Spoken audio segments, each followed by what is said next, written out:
think more than any other architect, living or deceased, he had an impact on what we think of when we think of Denver today. F.E. Edbrooke was termed the Dean of Denver Architecture as the city's premier designer who introduced the West to new styles and techniques. Many of his works survive today and are listed on the U.S. Registry of Historic Places. Frank E. Edbrooke was born in Lake County, Illinois in 1840. One of 9 children, he attended Chicago public schools and served in the Civil War. The Edbrookes are in Chicago just after the Great Fire of 1871, and this presents an incredible opportunity to learn what are the latest architectural styles, as well as what are the latest architectural construction techniques. And they end up doing architectural commissions across the country. Willoughby, one of the brothers, ends up with a commission in Denver. Frank came to Denver in 1879 to supervise the construction of the Tabor Block at 16th and Larimer and the Tabor Grand Opera House as well.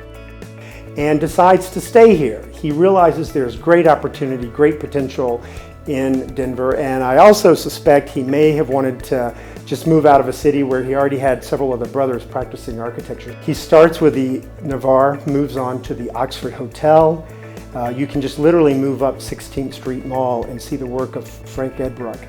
He designs the Jocelyn Dry Goods Building, today a hotel. Frank was the final architect for the Colorado State Capitol. He is credited with developing the final design of the Capitol Dome and was the biggest proponent for its gold gilding. And his practice really crescendos into his masterpiece, which is the Brown Palace. A spectacular piece of Romanesque architecture by any standard. Absolutely the most iconic buildings in that stretch of Denver, all of them designed by Frank Edbrooke in an amazingly short burst of creativity that spanned just 14 years. He was involved in a number of civic organizations. He was appointed to the Denver Public Works Board.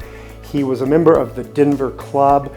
He took great pride in the fact that in all of his projects, no one was ever hurt on the construction site. And we don't think much about that today, but at the time, accidents on construction sites were very common. His practice really was undertaken with the utmost concern for integrity, and really he had a very strong moral compass. Frank passed away in California in 1921 and was buried in Denver at Fairmount Cemetery. In a morgue that he himself designed. This was a person who came to Denver not only to build his own architectural practice, but really to build a strong community here that would benefit us 100 years into the future.